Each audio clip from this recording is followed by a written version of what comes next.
Ang lakas makagwapo ng marunong kumanta, oh. Yung tipong dama mong feel din niya ang kanta. Naingkit ako bigla kasi gusto ko rin ng magandang boses. Para kasing winawarak na yero ang boses ko kapag kumanta ko at nagigising lahat ng tulog. Nakatitig lang ako kay Kiefer habang ini-enjoy ang music. Ang swerte siguro ng magiging girlfriend niya. Kung ako kay Ella, hindi ko na siya binitiwan. Wapo, matalino, mayaman din yata at may talent sa pagkanta. San ka pa? Bili na! Ang sarap pala pakinggan ng boses niya kasi todo bigay talaga siya. Hindi ko alam na ganun siya kagaling kumanta. Ang alam ko lang kasi magaling siya mambwisit at manira ng araw. Ipinikit ko ang mga mata ko at pinakinggang mabuti ang kanta. Parang kaharap ko lang siya at ako ang kinakantahan niya. Pagdilat ng mga mata ko, nagulat ako dahil magkasalubong ang mga tingin namin. Sa akin siya nakatingin at parang binalot ako ng kilabot na nagpatayo ng balahibo ko. Kusa siyang ngumiti at parang may sariling isip ang labi ko na ngumiti rin sa kanya. Halatang lalong nag-enjoy si Kiefer sa ginawa niya, kaya pati kami kumanta at nakisigaw na rin. Habang patuloy sa panonood sa kanya at sa hindi niya pag-alis ng tingin sa akin, meron akong biglang napagtanto. Napakagat ako sa ibabang labi ko. May naramdaman ako at hindi ako sigurado kung gusto ko to. Napahinto ako bigla sa pagkanta at napahawak sa dibdib ko. Hindi ko na rin maalis ang tingin ko sa kanya. Normal pa ba to? Normal pa ba ang ganitong pakaramdam para kay Kiefer? Hindi naman ako ganito nung nakaraan. Nang matapos ang performance nila, agad na nagpuntahan ng mga ulupong sa backstage. Hindi na namin nahintay na magbigay ng komento ang mga judge. Napasunod naman ako dahil sa paghatak nila sa akin. Para akong wala sa sarili dahil sa iniisip ko.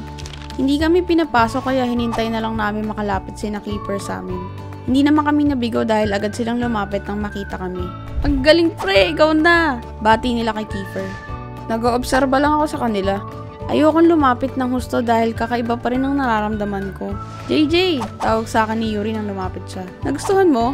Oo, at parang hindi lang performance ang nagustuhan ko. Ibinalik ko ang tingin ko sa mga loko na nag-iingay pa rin. Nagsalubong ang tingin namin ni Kiefer kaya agad akong umiwas. Ang puso ko, nagmamadali. Ikaw daw nag-request ng kanta? Tanong sa akin ni Yuri. Ngumiti naman ako tumango. Nagandahan kasi ako nung narinig ko yun sa radyo.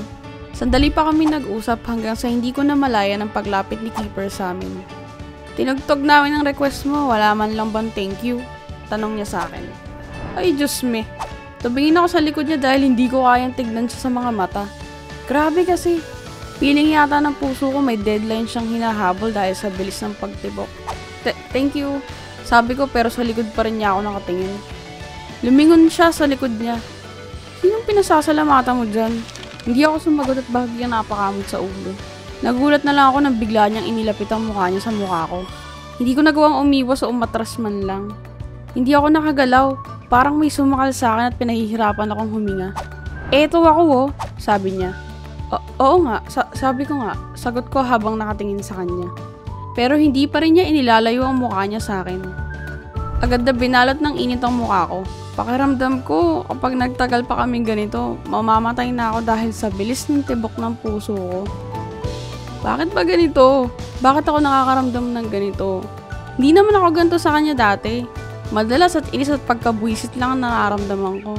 Hindi naman kasi dapat ganito. Gusto na ba ako sa kanya?